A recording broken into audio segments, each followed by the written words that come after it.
جب شوہر اپنی بیوی کو کسی کام کے لیے بلائے، کسی ضرورت کے لیے بلائے، فَلْتَأْتِهِ وَإِن كَانَتْ عَلَى التَّنُّورِ، بیوی کو چاہیے فوراً دوڑ کر آئے، چاہے وہ تنور پر روٹی بھی کیوں نہ پکا رہی ہو۔ تو میں عورت کو حکم کرتا کہ وہ اپنے شوہر کو سجدہ کرے۔ روی فی الترمذی عن نبی ہریرہ رضی اللہ تعالی عنہ قال قال رسول اللہ صلی اللہ علیہ وسلم لو كنت آمرا احدا ان يسجد لأحد لامرت المرأة ان تسجد لزوجها۔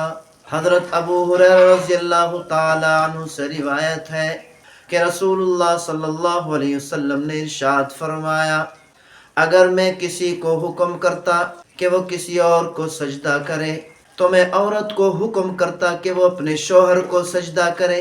پیغمبر صلی اللہ علیہ وسلم نے اہمیت بتا دی کہ عورت کو چاہیے اپنے شوہر کی اطاعت کرے، اپنے شوہر کی ہر بات مانے۔ اگر شوہر اپنی بیوی کو کام کے لیے بلائے فوراً دوڑ کر آئے۔ عن طلق بن علی رضی اللہ عنہ قال رسول اللہ صلی اللہ علیہ وسلم اذا الرجل دعا زوجته لحاجته فلتأته وإن كانت على التنور۔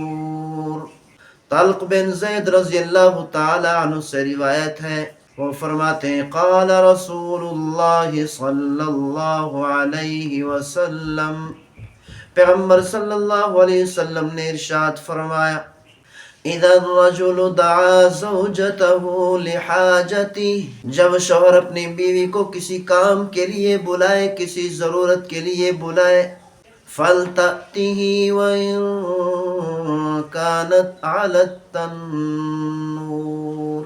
بیوی کو چاہیے فوراً دوڑ کر آئے، چاہے وہ تنور پر روٹی بھی کیوں نہ پکا رہی ہو۔ اتنی زیادہ مصروف ہونے کے باوجود بھی جیسے شوہر بلائے فوراً اطاعت کرے اور فوراً دوڑ کر آئے۔ ایک عورت اور آ کر عرض کی، یا رسول اللہ، میری شادی ہونے والی ہے، میں چاہتی ہوں کہ اپنے شوہر کے حقوق ادا کروں۔